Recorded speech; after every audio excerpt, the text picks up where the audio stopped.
This is Aldrin Raguna, continuing my lectures on Pentecostal preaching. I want to outline for you my understanding of the various types of sermons. I have outlined 5 of the most popular types of sermons that Pentecostals preach. First is expository preaching. Expository preaching is basically taking the text, understanding it, and applying it to the audience. Topical sermon is not the type of sermon that others refer to as topics, but topical sermon is in the sense that it is true to Scripture and it is applicable to the audience. There is equal emphasis between the Scripture and the audience. The third type is counseling. That is where you stand up and you counsel the audience about a particular subject. The fourth type is need-centered type, and that is where you are addressing a specific need in the church community. And the final type is allegorical sermons. And allegorical sermons is taking the text not as literal, but as figurative. As I said earlier, I want to speak to you today about expository preaching. Expository preaching means to expose the text and to apply the text to the audience. These two components are very important in expository preaching. Now, one of the, I feel, the important things to know and understand is where did expository preaching start? And so it will give us an idea of how we address the whole subject of expository preaching. Of course, there are lots of books on expository preaching. And this is one of the consistent patterns of preaching in the church and among Pentecostals and Charismatics today.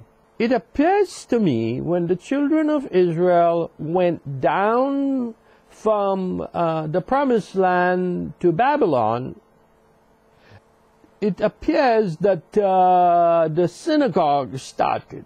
In whatever form it was, basically it was a group of people who were born in Babylon and could not understand Hebrew. So on the Sabbath day they will gather together in groups, and there would be a leader. The leader would know Hebrew, so first of all he would read the Old Testament or the portion of Scripture that is read.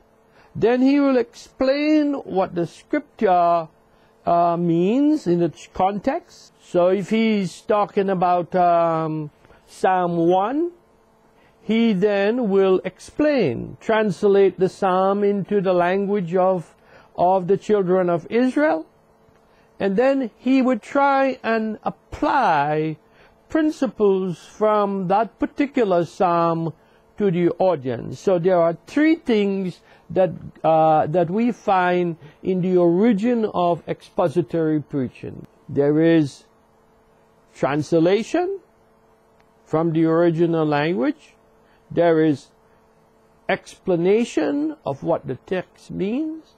And thirdly, there is application to the text. Now, when we talk about preaching, I mentioned that we should be more concerned about concepts and principles instead of strict rigid rules, because what it will do, you will get lost in the whole process. So this is what I am going to be doing in my discussion of expository preaching. There is no difference in my mind between the difference between textual and expository preaching. Some people who advocate that position suggest that a textual sermon is speaking on 1 to 5 verses, and an expository sermon is speaking on more than 5 verses. Now, to me, it does not make sense. I'll tell you why it does not make sense. Because the same principles are used to develop a sermon. In a textual sermon, you have to look at the original text of various texts, various translations. Then you have to explain it, and then you have to apply it to the audience. The other thing is that verses was not invented by God. Verses was invented by a priest or a monk many years ago for us to understand. The better way to go and to understand what the Bible is saying is to remove the chapters and the verses and go by the flow of thought. So if a portion of scripture is speaking about the second coming of Jesus and continues from one chapter to the other, I would go by the block of thought to understand what the whole scripture is saying. So I don't see that. I don't see a difference as some people would have us to believe. Now, another thing about expository preaching is, as I said, in its basic principle, it is taking the text, understanding the text, and applying it to the audience. Therefore, it could be a narrative. Some people call that narrative sermon. I don't care. In my mind, it is an expository sermon. You could take a portion of scripture from the Psalms, and that would be an expository sermon. You could take a portion of scripture, a miracle, a parable, a narrative from the Gospels, and that would be an expository sermon. You could take a portion of scripture from the epistles, any of the epistles. For example, the qualification of an elder. You could expose it and apply it today, and that would be an expository sermon. And whether you call it textual or expository, it does not make a difference in the minds of the people. And I don't think that you should be worried about whether this is an expository or textual sermon.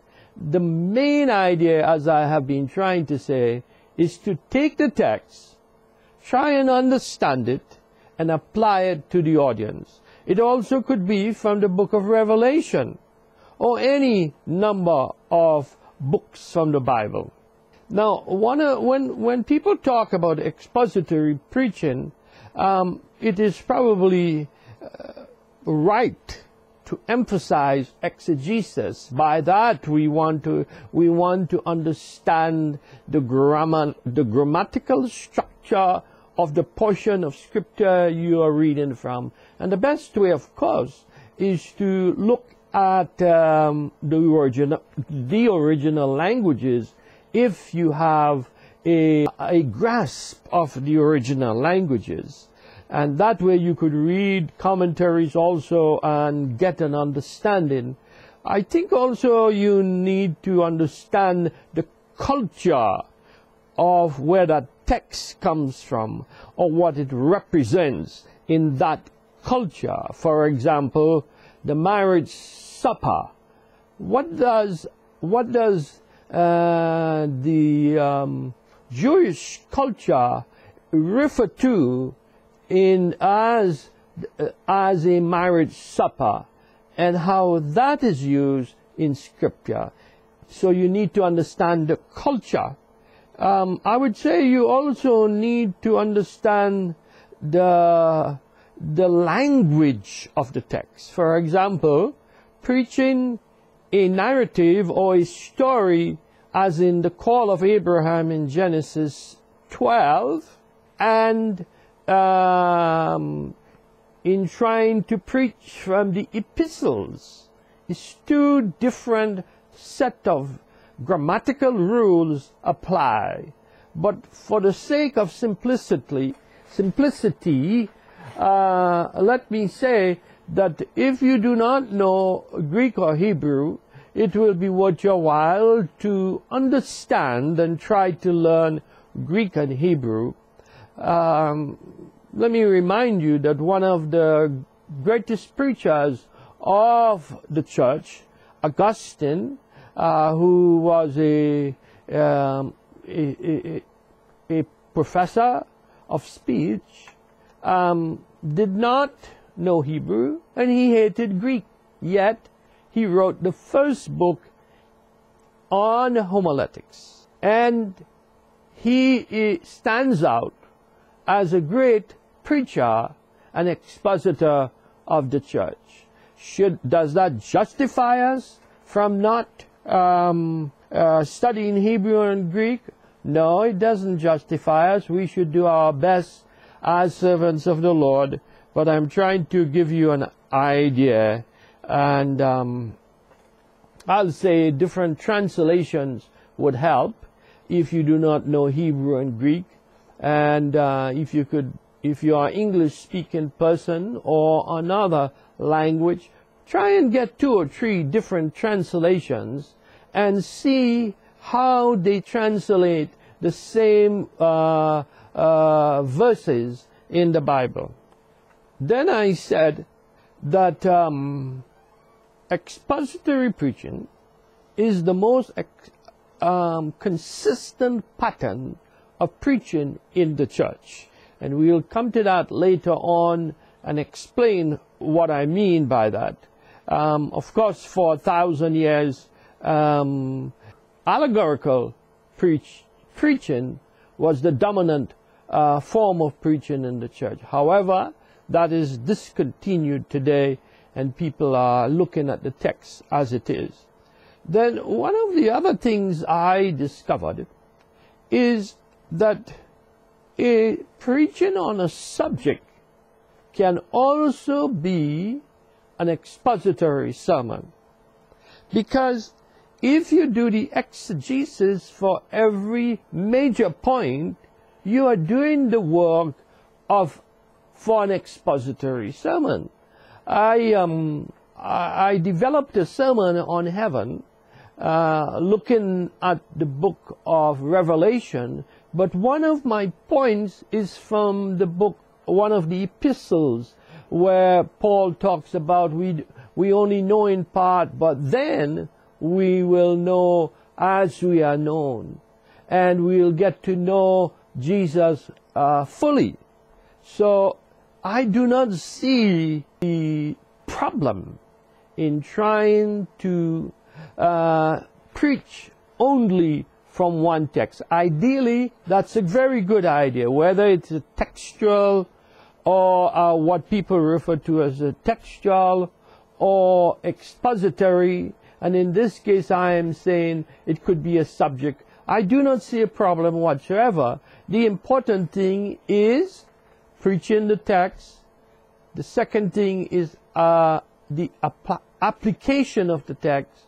And the third very important thing is to keep it Christ-centered.